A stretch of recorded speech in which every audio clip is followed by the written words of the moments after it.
now take you to the broadcast of It's Time with Rev Nathaniel W Martin. Here's Reverend Martin. All right. Good morning, good afternoon, good evening. I never say good night, but we're grateful to you for joining us at whatever time you may pick up this broadcast here on KTYM Media. I'm Rev Nathaniel W Martin, pastor of the New Life Institutional Baptist Church here in Los Angeles, California.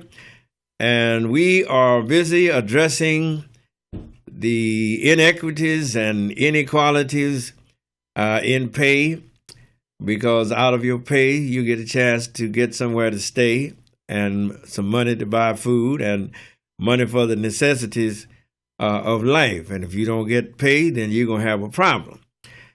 And so our marching orders come from the book of James, chapter 5 and verse 4. I read it in your hearing on my iPod.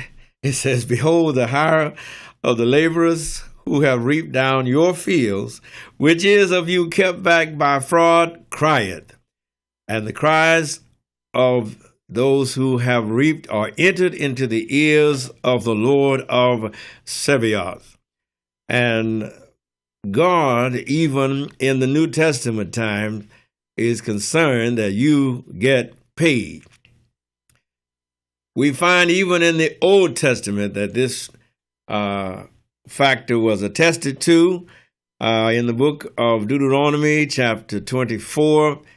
I'm going to read in your hearing, beginning at verse number 14. If it seems like I'm looking away, I've got my paperwork over here, and the camera's right there. But we'll get through this. "Thou shalt not oppress an hired servant that is poor and needy, whether he be of thy brethren or of thy strangers that are in thy land within thy gates. At his day," that means when he gets through working that very day, "thou shalt give him his hire," that means pay them. "Neither shall the sun go down upon it, for he is poor, and setteth his heart upon it, lest he cry against thee unto the Lord, and it be sin unto thee." Of course, in those days, there was no work a week or 2 weeks and then get paid. I know when I was employed by the LA Community College District, you had to work 2 weeks and wait 2 weeks, which means you had to really budget.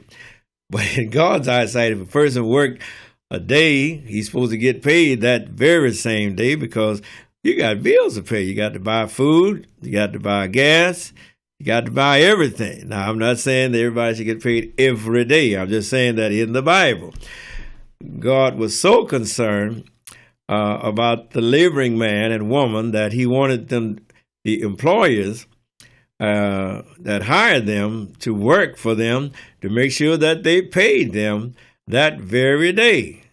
Because you get anxious when you got to go a long time before your pay. Because believe me, once you put your labor out there, you cannot get it back.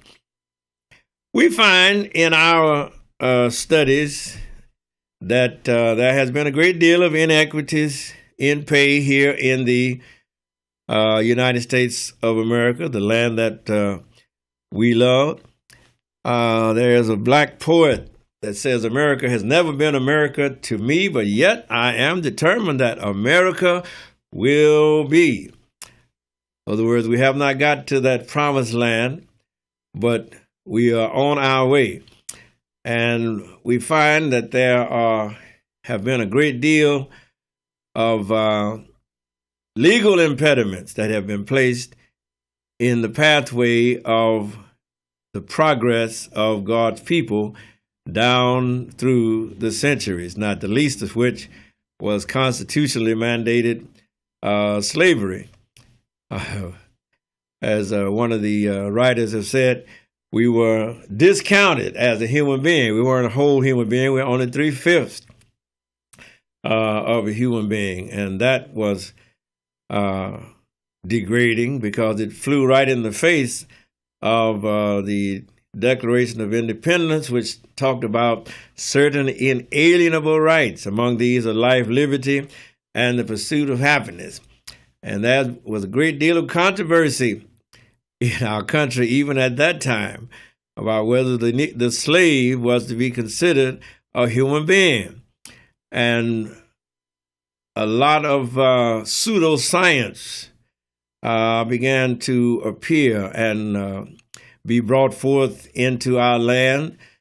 We call it pseudoscience because it comes to find out it was not based upon anything that was provable. It was merely opinion and excuses and false reasoning based upon the vested interests of those who would profit the most off of the continuation of slavery here in America.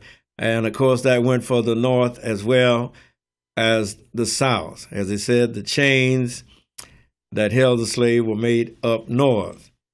And so these are factors that continue even down to this hour to impact the United States of America in the way that we treat one another.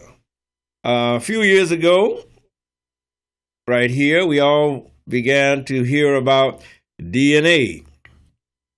And one of the things that men and women were anxious that DNA would help prove, it would show the racial categories.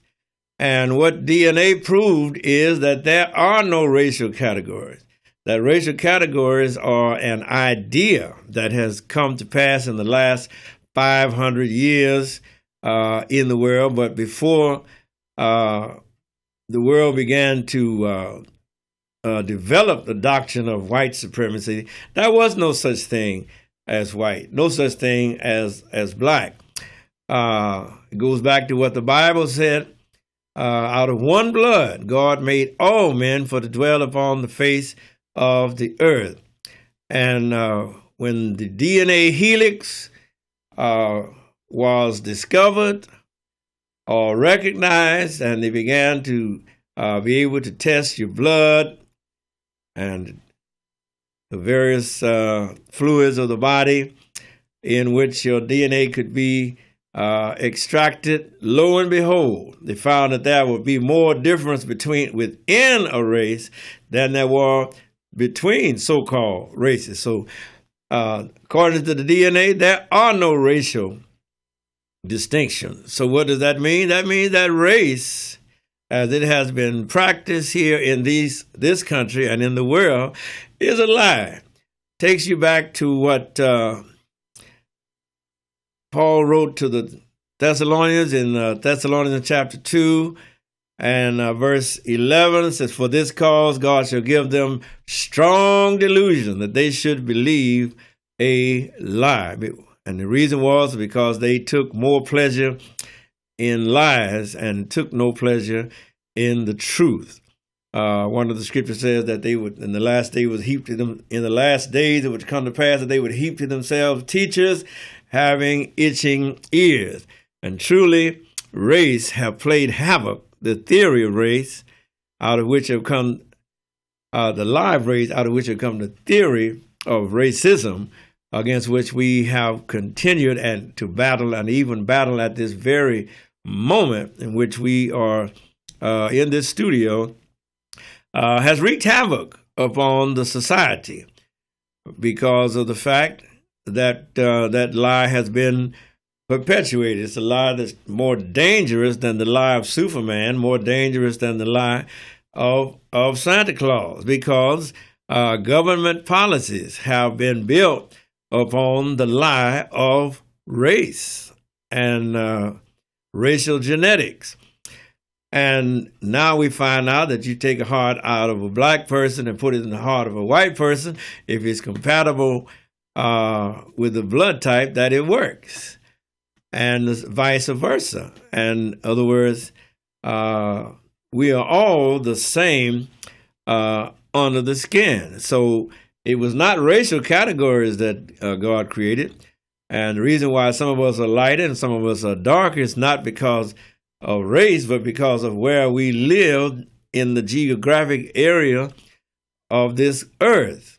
And if you live 20 degrees north or 20 degrees south of the equator, you're quite naturally darker than if you lived in some other clime. like Norway. I thought I threw that in for free.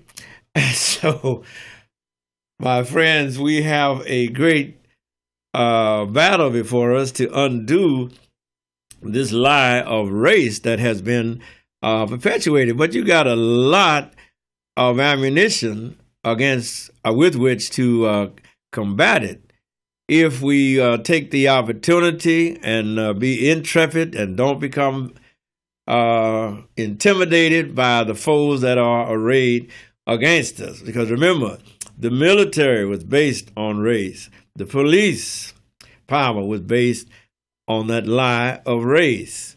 The economy was based on the lie of race. And if those things were based upon a lie, going back to your days when you studied logic, if your premise is faulty, then your conclusion is likewise faulty.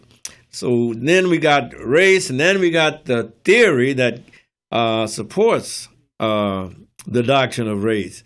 And so we find that racism is legally constructed, it is socially maintained, it is politically expedient, and it is economically beneficial.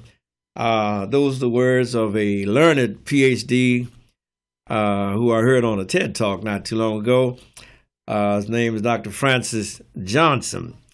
And so we're trying to sound the death knell of race, because if we can ever get past race, we can help to usher in that new world that Dr. King and all of the those who struggle for human rights and civil rights were striving for.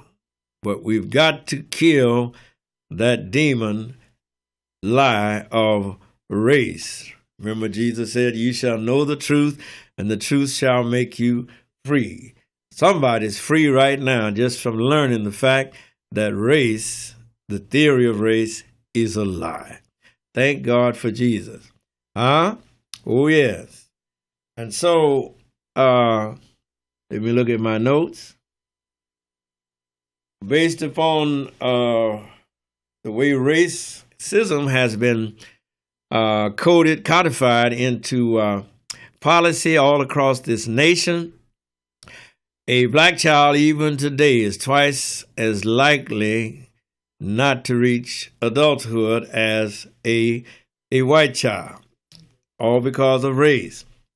A black child is twice as likely to be arrested, whether he's done anything or not. The police pull him over or stop him along the street and detain him and fill out an interview card, and that interview card is entered into the system, and that child has to deal with that the rest of his life. And as Michelle Alexander said, even those who have been in the criminal justice system and have paid their dues by the time that they have spent in jail or in prison, when they come out, they are stigmatized with that box that you got to check for employment. Have you ever been convicted of a felony? And once you check it, yes, you're on shaky ground. Regardless of what the disclaimer might be that this will not be held against you and the like, you know better, especially if you're black. And not only that, but a person who is black and who has a high degree of learning is less likely to be employed than a white person who does not have these degrees, simply because of the privilege of whiteness that is conferred upon him. There is two books that are out I would encourage you to look at. One is a very big book called Fear Itself, and it's written by Dr. Ira Katz Nelson. And then another book that is by the same writer, Dr. Ira Katz Nelson, that says When Affirmative Action Was White. And I'm sure we all scratch our head, but when was affirmative action white? Why, for the first 300 years of this country, affirmative action was white. The benefits were conferred upon the white race. The privilege was conferred upon the white race. and all through slavery. And after slavery, when the Jim Crow laws began to be codified and separate but equal, that was affirmative action for white people. And when the laws or the opportunities to go west, young man, or move west, young man, the land grants and the Homestead Act, those were affirmative action programs for white people, because the white people could take full advantage of it. Black people could not, quite naturally, because in the first place, slavery didn't end until 1865. And thereafter, when the occupation of the South was over, and whether you're in the South or in the North, you still face, if you were black, you still face discriminatory practices. Let's not kid around about it. You were just as likely to get in trouble in New York as you were going to get in trouble in New Orleans. And so the effects and the consequences and the legacy of that lie that we call race, and the theory that was practiced and is still practiced called racism, has worked to the advantage of the white folks, but to the disadvantage of the black folks. Now, I was having a talk with Dr. Blackwell just before the program started, and we wanted to make sure that we did not leave out the fact that had it not been for the white abolitionists who helped us during slavery with the Underground Railroad, the stations on that Underground Railroad, we would have all perished. Had it not been for the agitation of the white abolitionists, such as William Lloyd Garrison and many others, who kept up the agitation against slavery. Charles Sumner, you remember, he was almost beat to death by, I think, a senator named Brooks in the Senate of Congress prior to the Civil War, because he harangued against slaveholders and slavery. So had it not been, and then of course the Civil War soldiers who fought to save this country, surely had it not been for good white people on our side, we never would have made it, because we needed that additional help. And all through the civil rights struggle,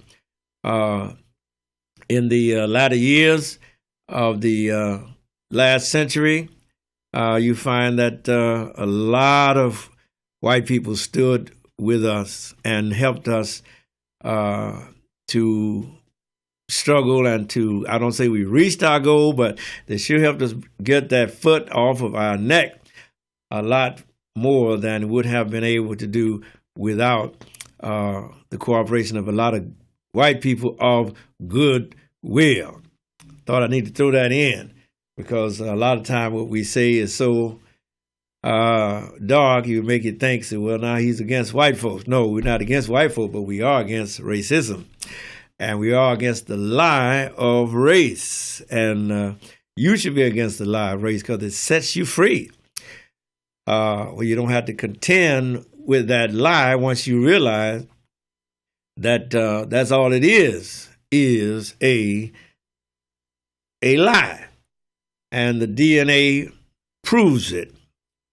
The DNA proves it, that there are no racial categories in DNA. Out of one blood, God made all men for to dwell upon the face of the earth. I can, if I'm a suitable match, you could get my bone marrow regardless of my race. Go down to them hospitals. They ain't got no race down there. If they bring that heart in there, or that liver, or that kidney, and it's a match as far as your blood is concerned, you get it. And nobody's saying, well, what's the race of the person? No, because the race does not exist. It does not come into the equation. It's only a matter of the blood type O or A or whatever those types are. That's what the deciding factor is, not the race of the donor or the race of the recipient. And so the sooner that we all begin to come out of that darkness of race and bring in the great light of the truth of God, that race is a lie. And although this lie has lasted for 500 years, it cannot last forever. And it cannot last much longer if we begin to tell the truth and speak truth one with another. If we begin to apply the practice of Jesus, who told his disciples one day, said, I must needs go through Samaria. And the Jews had no dealing with the Samaritans because they considered them an inferior what? Race, an inferior class, even back then. But Jesus said, I got to go through Samaria. There's somebody there I want to see. I got to preach the gospel in Samaria. I got to evangelize in Samaria. I got to do missionary work in Samaria. People can be saved in Samaria. And so he pushed aside the racial barriers and the class barriers and the sectarian barriers and went and talked to the woman at the well, and she was saved. And the town, many in the town believed because of her witness, and they went and heard Jesus for themselves. And so it is, my brothers and my sisters, come out of the darkness of that night of belief in racism. Let us join hand in hand as brothers and sisters, because that's what we are, brothers and sisters under the skin. If you cut me, I'm going to bleed red if I don't cut you back. God bless. But we must all appear before the judgment seat of Christ to receive the deeds done in the body. Is that right? And please feel free to contact me and to write me or to send me emails here through this station, KTYM, or on Facebook, Nathaniel Martin. I'm on Facebook. And I'm also on YouTube under Rev Nathaniel Martin, I believe, or Nathaniel Martin. But I'm out there. I've been around a while. And until God calls me home, I'm going to stay out there. Would that be all right? And as we get ready to wrap up, they always tell me to end on a high note and give a bit of inspiration.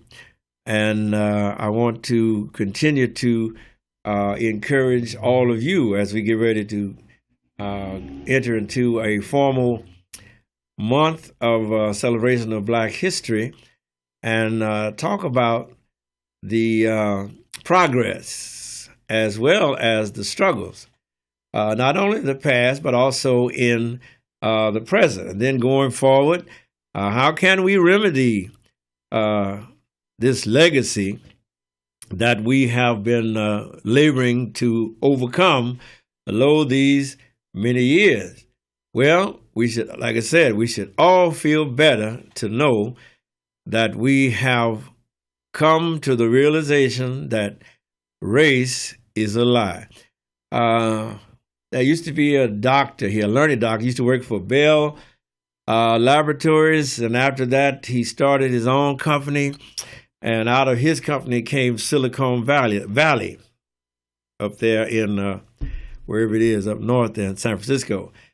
And his name was William Shockley, and he was the one who invented the transistor that made possible the miniaturization of radios, and out of that transistor they came on into the medium that you can have the semiconductor, and Intel and all of those companies owe their very existence to the pioneering work of this William Shockley. I mention him because of the fact that great men are not always wise, neither do the aged understand judgment. It comes to find out that he was a fellow who had a theory of racism and of the inferiority of the, dare I say it, the black race. And a lot of his fellow contemporaries fell out with him because he steadily harped upon this racial theory of his. And he was one of those fellows who believed that until they developed what they call a pseudoscience of eugenics. And there was a sad situation when people believed this lie of eugenics. And that was before, of course, DNA had come about. But it shows you the power of a lie in the mind. Remember, a delusion is something that's in the mind very strongly, and you believe it. But I'm out here, and I know it's just a lie. It's like believing in Santa Claus. God bless. It's like believing in Santa Claus or believing in Superman or believing in the theory of inferiority of black people and the superiority of white people. It's a delusion, y'all. And the sooner you get over it, the better the entire world would be. I believe some of these wars that we're having would never get started if we stopped looking down upon the people of the darker races on the other side of the world. And we must pull the blinders off of our eyes. We must be able to look at each other and look at each other in a way that we recognize that this fellow is as a child of God as I am. This woman is as much a child of God as I am. She is equal to me, he is equal to me, and I am equal to him in every way. Because the scripture declares, out of one blood, God made all people to dwell upon the face of the earth. Remember, it was Thomas Jefferson himself who said that men have an inalienable right, and among these are life, liberty, and the pursuit of happiness. And I want to thank you again for joining me in this study. We didn't get much accomplished today, but I do want to remind you again, that the light has begun to shine. And you must increase that light and make it real that we shall overcome. When we can push aside these false barriers, these false impositions, these false distinctions based on race, and walk together as brothers and sisters, we lose a lot of our need for prejudice, a lot of our xenophobic reactions to one another. I believe the world is going to become a much better place. I certainly know it will become a much safer place than it is at the present time. Hey, again, I'm the Rev Nathaniel W Martin. I'm your brother in Christ. I'm your brother under the skin. We all serve the one God. I'm your brother by another mother. And thank God for Jesus, who gives us all the victory. Until we get a chance to talk with you again, remember that they may be lying, but they still got to pay you. Thank God, and God bless you is our prayer. Thank you so much.